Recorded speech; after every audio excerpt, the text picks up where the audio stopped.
Hello दोस्तों, कैसे हैं आप लोग। आपका पीएसएस विजन एकेडमी में बहुत बहुत स्वागत है। जैसा कि हम लोग ज्योमेट्री पढ़ रहे थे, तो आज ज्योमेट्री का मोस्ट प्रोबेबली आखिरी क्लास होगा। ठीक है, आज मैं सर्कल भी आपका कंप्लीट करा दूंगा। इसके बाद फिर हम लोग नया चैप्टर पढ़ेंगे। ठीक है, तो आज की क्लास बहुत ही ईजी क्लास है और इम्पॉर्टेंट क्लास भी है, क्योंकि इस क्लास से बहुत सारे क्वेश्चन आपसे एग्जाम में पूछे जा सकते हैं। और बार बार बेटा मैं आपसे कह रहा हूँ कि आज से हम लोग का एक एमपी कांस्टेबल का भी एक ऑनलाइन बैच शुरू हो गया है, जैसे कि आप अपने दोस्तों को या फिर अपने भाई बहनों को जो कि एमपी कांस्टेबल की तैयारी करना चाहते हैं उनको आप ज्वाइन करा सकते हैं। ठीक है, सिलेबस बहुत ही अच्छी तरीके से और बहुत ही जल्दी कंप्लीट करा दिया जाएगा उस बैच में। क्लियर है? ठीक है, उसके अलावा जैसे ही गाइडलाइंस आती वैसे ही हम लोग ऑफलाइन क्लासेस की तरफ भी बढ़ जाएंगे। ठीक है, चलिए आज की क्लास शुरू करते हैं। आज की क्लास का जो टॉपिक है वो है number of common tangent. Number of common tangent, जैसे कभी कभी क्या होता है कि दो सर्कल दिए रहते हैं और उन दो सर्कल को अलग अलग कंडीशन में रख के आपके सामने पेश करा जाता है। ठीक है, अलग अलग शेप में रख के उनको आपके सामने रिप्रेजेंट किया जाता है और फिर आपसे पूछा जाता है कि आखिर इसमें कितने कॉमन टेंजेंट। कॉमन टेंजेंट का मतलब होता है उभयनिष्ठ स्पर्श रेखाएं कितनी खींची जा सकती हैं। ठीक है, तो आइए देखते हैं। जैसे मान लीजिए बेटा पहला कॉन्सेप्ट है, जैसे मान लीजिए दो सर्कल हैं, एक सर्कल ये है और बेटा ये दूसरा सर्कल है। ठीक है, ये दो सर्कल है अपने पास, ये पहला सर्कल और ये दूसरा सर्कल है। ये दोनों सर्कल एक दूसरे को कहीं पे भी टच नहीं कर रहे हैं। ठीक है, ये दोनों सर्कल एक दूसरे को कहीं पे भी टच नहीं कर रहे हैं, बस एक सर्कल यहाँ पड़ा हुआ और ये सर्कल यहाँ पड़ा हुआ है। तो आपसे पूछा जा सकता है कि इन दोनों सर्कल में कितनी मैक्सिमम कॉमन टेंजेंट खींची जा सकती, मैक्सिमम। ठीक है, मतलब अधिकतम कितनी कॉमन टेंजेंट खींची जा सकती हैं। तो अधिकतम देखिए कितनी खींची जा सकती, एक आप ऐसे खींच सकते हो सीधे सीधे, एक आप ऐसे खींच सकते हो। ठीक है, और एक आप भाई ऐसे भी तो खींच सकते हो ना, क्रॉस में। क्लियर है? ठीक है, तो बताओ अगर हमसे पूछा जाए कि अगर दो सर्कल एक दूसरे से एकदम अलग अलग पड़े हुए हैं, दो सर्कल एक दूसरे से एकदम अलग अलग पड़े हुए हैं, तो maximum number of common tangent कितने खींच सकते हैं हम लोग? 4। कितने खींच सकते हैं? 4। दो सीधे सीधे, इसको कहते हैं डायरेक्ट कॉमन टेंजेंट। क्या कहते हैं? Direct common tangent. और मतलब उभयनिष्ठ स्पर्शी रेखा इसको कहते हैं, उभयनिष्ठ तिर्यक अनुस्पर्शी रेखाएं कहते हैं। क्लियर है? ठीक है, ये डायरेक्ट कॉमन टेंजेंट होती है और ये ट्रांसफर कॉमन टेंजेंट होती है। ठीक है, तो अगर दो सर्कल अलग अलग पड़े हो तो इनके रिस्पेक्ट में कितने कॉमन टेंजेंट खींचे जा सकते हैं? 4। ठीक है, और मिनिमम कितने कॉमन टेंजेंट खींचे जा सकते हैं? 0। कैसे भाई? आप खींचो ही ना भाई, दो सर्कल अलग अलग पड़े हुए हैं, दो लोग अलग अलग खड़े हुए हैं, दोनों लोग एक दूसरे को टच नहीं करना चाहते, तो सीधी सी बात है मिनिमम कितने खींचे जा सकते हैं? 0 खींचे जा सकते हैं। ये बेटा है छोटा सा ही कॉन्सेप्ट, लेकिन इसके ऊपर बहुत बार क्वेश्चन आपसे एग्जाम में पूछा गया है, इसलिए मैं आपको पढ़ा दे रहा हूँ। ठीक है, बस यही पूछा जाएगा, कैसे दो सर्कल दिए रहेंगे, बस पूछा जाएगा कि बताइए इसमें मैक्सिमम कितने कॉमन टेंजेंट खींचे जा सकते हैं, मिनिमम कितने खींचे, तो मैक्सिमम 4 खींच सकते हैं और मिनिमम कितने खींचे जा सकते हैं? 0। क्लियर है? ठीक है, चलिए अगली बात करते हैं। अब इन सर्कल को थोड़ा थोड़ा हम पास ले आ रहे हैं। ठीक है, जैसे मान लीजिए दो सर्कल हैं, दोनों सर्कल एक दूसरे को क्या कर रहे हैं? आउटर टच कर रहे हैं। ठीक है, बाह्यता स्पर्श कर रहे हैं। ठीक है, दो सर्कल हैं, दोनों सर्कल एक दूसरे को बाह्यता स्पर्श कर रहे हैं। कैसे स्पर्श कर रहे हैं? बाह्यता स्पर्श कर रहे हैं। ठीक है, तो कितने कॉमन टेंजेंट खींचे जा सकते हैं? एक ये खींचा जा सकता है, एक ये खींचा जा सकता है और एक ये खींचा जा सकता है। बोलो मेरे भाई, क्लियर है? ठीक है, एक ये खींचा जा सकता है, एक ये खींचा जा सकता है, और जहां पे टच करे वहां तो पहले से एक कॉमन टेंजेंट खींचे सकते हैं ना। तो इसका मतलब अगर दो सर्कल एक दूसरे को एक्सटर्नली टच कर रहे हैं केवल, तो मैक्सिमम कितने कॉमन टेंजेंट खींचे जा सकते हैं? 3 खींचे जा सकते हैं। कितने खींचे जा सकते हैं? 3। और मिनिमम कितने खींचे जा सकते हैं बेटा? मिनिमम 1 खींचा जा सकता है। क्यों? क्योंकि बेटा अगर टच करें दो सर्कल तो यहाँ तो टच करेंगे, इसके रिस्पेक्ट में तो एक खींच ही सकते हो ना, वो तो हमेशा ही खींचा रहेगा। इसका मतलब मैक्सिमम 3 खींच सकते हैं और मिनिमम कितने खींच सकते हैं? 1 खींच सकते हैं। क्लियर है? बात समझ गए? ठीक है, इसी तरीके से मान लीजिए अब तीसरा मैं कॉन्सेप्ट आपको बताने जा रहा हूँ। तीसरा कॉन्सेप्ट मैं आपको बताने जा रहा हूँ। मान लीजिए मेरे पास दो सर्कल हैं। ठीक है, और ये दोनों सर्कल एक दूसरे को वो क्या कर रहे हैं? इंटरसेक्ट कर रहे हैं। क्या कर रहे हैं? इंटरसेक्ट कर रहे हैं। अभी तक देखो अलग अलग पड़े हुए थे, फिर टच किए, फिर क्या कर रहे हैं? प्रतिच्छेदित कर रहे हैं। ठीक है, अगर दो सर्कल एक दूसरे को प्रतिच्छेदित कर रहे हैं तो मैक्सिमम कितने कॉमन टेंजेंट खींच सकते हैं?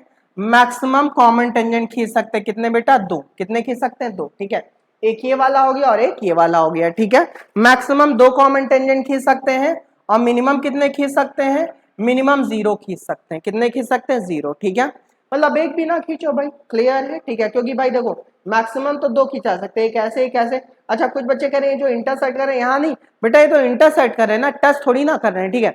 छूना और काटना दोनों अलग अलग बात है, ठीक है। छूना मतलब टच करें, और ये तो काट रहे हैं ना बेटा। अगर कोई चीज काट रही है इसका मतलब वो टच नहीं कर सकती है। क्लियर है सबको, बात समझ में आ रही है, ठीक है। तो अगर 2 सर्कल एक दूसरे को इंटरसेक्ट करें तो मैक्सिमम 2 कॉमन टेंजेंट खींच सकते हैं और मिनिमम 0, ठीक है। इसी तरीके से चलिए अगली बात कर लेते हैं। जैसे मान लीजिए 2 सर्कल हैं, चौथा कॉन्सेप्ट, 2 सर्कल हैं, मान लीजिए ये 2 सर्कल हैं, ठीक है। और अब की बार इंटरनली टच कर रहे हैं। कैसे टच कर रहे हैं, इंटरनली, मतलब एक सर्कल के अंदर एक छोटा सर्कल और आ गया, ठीक है।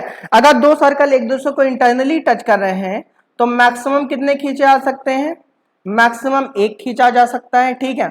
और मिनिमम भी कितने खींचे जा सकते हैं, मिनिमम भी 1 खींचा जा सकता है, ठीक है। अगर 2 सर्कल हैं एक दूसरे को इंटरनली टच कर रहे हैं तो मैक्सिमम भी एक ही कॉमन टेंजेंट खींच सकते हैं और मिनिमम भी एक ही कॉमन टेंजेंट खींचा जा सकता है। क्लियर है, क्या ये बच्चे अब मेरी बात समझ पा रहे हैं, बात समझ गए, ठीक है।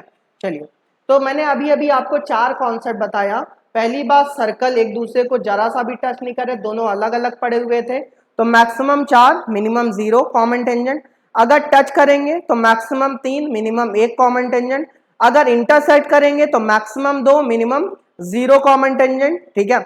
और अगर इंटरनली टच करेंगे तो मैक्सिमम भी 1 खींच सकते हैं और मिनिमम भी बेटा 1 खींच सकते हैं। क्लियर है, ठीक है। चलिए अब मैं अगली बात करने जा रहा हूं। अगली बात है direct common tangent, direct common tangent, ठीक है। मान लीजिए 2 सर्कल हैं, ठीक है। डायरेक्ट कॉमन टेंजेंट के बारे में थोड़ा सा आपको बताने जा रहा हूं, ठीक है। जैसे मान लीजिए बेटा ये एक सर्कल है, ठीक है, एक ये सर्कल है बड़ा सा और एक इससे थोड़ा सा छोटा सर्कल है, ठीक है। अब मैंने यहाँ पे एक ऐसे टेंजेंट खींच दिया और यहाँ पे भी मैंने एक टेंजेंट खींच दिया।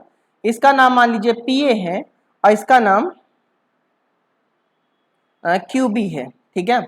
इस वाली टेंजेंट का नाम मान लीजिए PA है और इस वाली टेंजेंट का नाम क्या है, QB है। क्लियर है।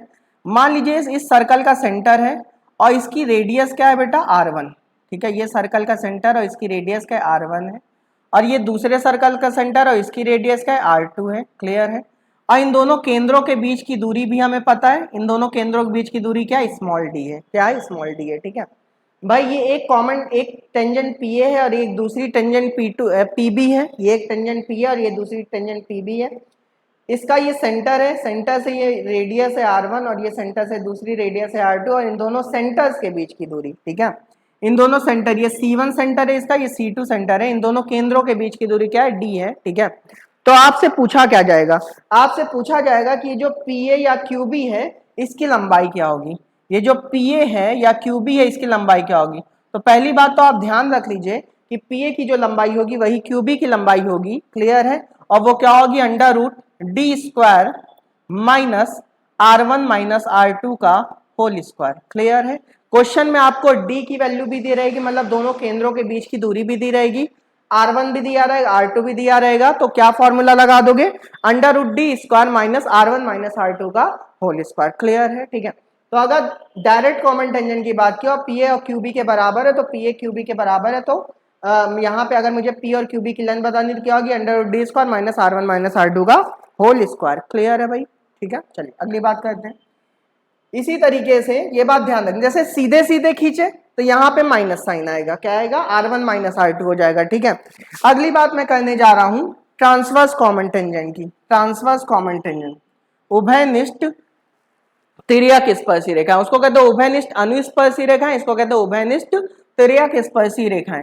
ट्रांसवर्स कॉमन टेंजेंट, ठीक है। ट्रांसवर्स कॉमन टेंजेंट, अगर बेटा मैं आपसे ट्रांसवर्स कॉमन टेंजेंट या उभयनिष्ठ तिर्यक स्पर्शी रेखा की बात करूं, इसको शॉर्ट फॉर्म में TCT भी कहा जाता है, ठीक है।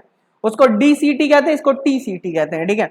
जैसे मान लीजिए ये सर्कल एक बड़ा सा और एक छोटा सा सर्कल है और ये दोनों ये ऐसे, इस बार टेंजेंट ऐसे हैं, ठीक है। ये PA है और ये क्या है बेटा, QB है। क्लियर है, ठीक है। ये PA है और ये क्या है, QB है। और मुझे मान लीजिए इन दोनों की लेंथ बतानी, जबकि मुझे ये पता है इसकी रेडियस R1 है और ये सेंटर है, इसकी रेडियस R2 है, क्लियर है। और इन दोनों के केंद्रों के बीच की दूरी क्या है, D है, ठीक है। ये C1 सेंटर और ये क्या है, C2 सेंटर है, ठीक है। इन दोनों केंद्रों के बीच की दूरी D है। तो जो हमारा PA होगा वो QB के बराबर होगा। जो हमारा बेटा PA होगा वो QB के बराबर होगा। वो कितना होगा, under root D square minus R1 plus R2 का whole square, R1 plus R2 का होल स्क्वायर, ठीक है। PA बराबर QB और क्या होगा, under root D square minus R1 plus R2 का होल स्क्वायर। क्लियर है सबको, ठीक है। देखो क्रॉस में अगर करें, देखो यहाँ तो हमेशा माइनस साइन ही आएगा, बीच में हमेशा माइनस साइन आएगा, लेकिन अगर सीधे सीधे वो करेगा, टच करेगा तो यहाँ माइनस आ जाएगा, क्रॉस में करेगा तो प्लस आ जाएगा, ठीक है। उसके अलावा फॉर्मूला पूरा एकदम सेम है। क्लियर है सबको, बात समझ गए, ठीक है। तो अगर DCT की बात की जाए तो DCT क्या होगा, under root D square minus R1 minus R2 का होल स्क्वायर। TCT की बात की जाए तो TCT क्या होगा, under root D square minus R1 plus R2 का होल स्क्वायर, जहां पे D क्या है, दोनों केंद्रों के बीच की दूरी, और R1 R2 क्या है, दोनों की सर्कल्स की क्या है, रेडियस है। क्लियर है सबको, ठीक है। चलिए मैं इसके ऊपर एक क्वेश्चन लेता हूं तो आपको और समझ में आएगा। आज की क्लास का क्वेश्चन नंबर 1, दो सर्कल जिनकी त्रिज्या, दो सर्कल जिनकी त्रिज्या 4 सेंटीमीटर और 3 सेंटीमीटर हैं, दो सर्कल जिनकी रेडियस 4 सेंटीमीटर और 3 सेंटीमीटर हैं, एक दूसरे से कुछ दूरी पर हैं, एक दूसरे से कुछ दूरी पर है, ठीक है, एक दूसरे से कुछ दूरी पर है। TCT और DCT, TCT का मतलब ट्रांसवर्स कॉमन टेंजेंट, DCT का मतलब डायरेक्ट कॉमन टेंजेंट, ठीक है, का रेशियो, TCT और DCT का रेशियो 1:2 है, 1:2 है। TCT और DCT का रेशियो 1:2 है। तो दोनों केंद्रों के बीच दूरी क्या होगी आपको बताना है। दोनों केंद्रों के बीच की दूरी क्या होगी आपको बताना है, ठीक है भाई। दो सर्कल हैं और दो सर्कल जो हैं उसमें एक की रेडियस 4 सेंटीमीटर और दूसरे की रेडियस 3 सेंटीमीटर है, एक दूसरे को कुछ दूरी पर रखे हुए हैं। TCT और DCT का रेशियो 1:2 दिया गया है। तो आपसे कह रहा है दोनों केंद्रों के बीच की दूरी, मतलब D हमें निकालना है। क्या निकालना है, D निकालना है, ठीक है। तो यार ये बताओ, ये क्वेश्चन को आसानी से क्या आ सकता है, TCT का DCT के साथ जो रेशियो है बेटा वो 1:2 है, और TCT होता है ट्रांसवर्स कॉमन टेंजेंट, ठीक है। तो इसके लिए मैंने फॉर्मूला बताया था, under root D square minus R1 plus R2 का होल स्क्वायर बताया था मेरे भाई। क्लियर है सबको, ठीक है। डिवाइडेड बाई DCT का फॉर्मूला क्या होता है, under root D square minus R1 minus R2 का whole square is equal to 1:2, ठीक है। ये बताया था ना, समझ बात आ रही होगी भाई। देखो D तो हमें निकालना है, इसका पहले बोथ साइड स्क्वायर कर लो जिससे स्क्वायर रूट हट जाए। जब बोथ साइड स्क्वायर करेंगे, जब हम इसका बोथ साइड क्या करेंगे बेटा, स्क्वायर करेंगे, ठीक है। तो यहाँ क्या होगा, D square minus R1 plus R2, तो 4 3 7, 7 का square divided by D square minus 4 में से 3 क्या, 1 का स्क्वायर इज इक्वल टू 1/2 का स्क्वायर 4 ना। क्रॉस मल्टीप्लाई कर देते हैं तो 4D स्क्वायर माइनस 7 का स्क्वायर 49 और गुणे 4 is equal to D square minus 1 होगा, ठीक है। 4D स्क्वायर में से D स्क्वायर का कितना बचा, 3D स्क्वायर, ठीक है। और 49 का 4 गुना कितना होगा, 196 ना, 196 माइनस 1 ना, ठीक है। तो ये क्या बचा, 195 बचा ना। तो D square is equal to क्या आ जाएगा बेटा, D square is equal to क्या आ जाएगा, काट लेते हैं इसको, 3 छंग 18 और 3 पचे 15, तो D की वैल्यू क्या आ गई, अंडर रूट 65, और यही इस क्वेश्चन का आंसर है। क्लियर है, ठीक है। तो आपने देखा कि अगर आपको फॉर्मूला याद है तो आसानी से आपसे क्वेश्चन बन जाएगा, कोई इतनी बड़ी बात नहीं मैं बता रहा हूँ, ठीक है। चलिए एक क्वेश्चन और आपको दिखा देता हूँ, ठीक है, कि और इसके ऊपर कैसा क्वेश्चन पूछा सकता है ना। चलिए एक छोटा सा क्वेश्चन और कर लेते हैं, फिर आज की क्लास खत्म करते हैं। ज़्यादा कुछ कॉन्सेप्ट है नहीं, और साथ ही साथ फिर हमारा ज्योमेट्री भी क्या हो जाएगा, कंप्लीट हो जाएगा, ठीक है। चलिए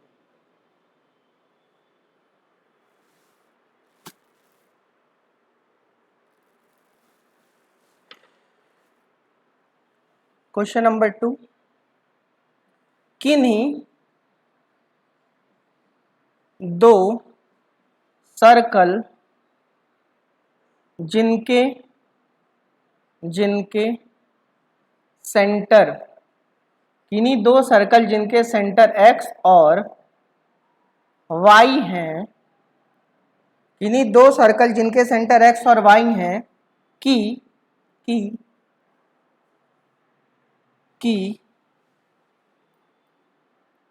x और y है कि रेडियस, बोले तो त्रिज्या, रेडियस 9 और 2 है, 9 और 2 है ना, ठीक है।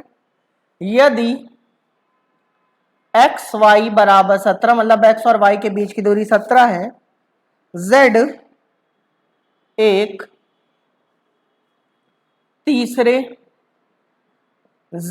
तीसरे सर्कल का सेंटर है जिसकी रेडियस स्मॉल आर है, जिसकी रेडियस स्मॉल आर है, जो कि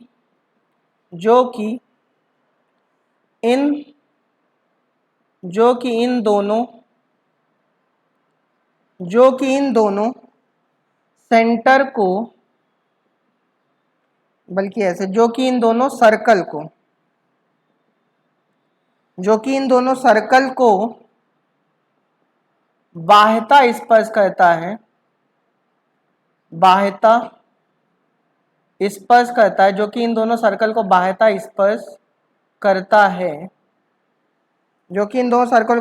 स्पर्श करता है, एंगल एक्स वाई जेड बराबर 90 डिग्री, तो रेडियस क्या होगी, मतलब तीसरे सर्कल की रेडियस क्या होगी, आपको बताना है, ठीक है।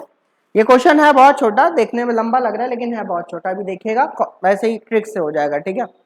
कह रहा है किन्हीं दो सर्कल जिनके सेंटर x और y है की रेडियस 9 और 2 है, यदि एक्स वाई बराबर 17, z एक तीसरे सर्कल का सेंटर है जिसकी रेडियस r है, जो कि इन दोनों सर्कल को बाह्यता स्पर्श करता है, तो आपसे कह रहा है कि एंगल एक्स वाई जेड बराबर 90 डिग्री है, तो स्मॉल r का मान क्या होगा, मतलब रेडियस क्या होगी, आपको बताना है। चलिए कोई दिक्कत नहीं है, आइए देखते हैं इसका सोल्यूशन।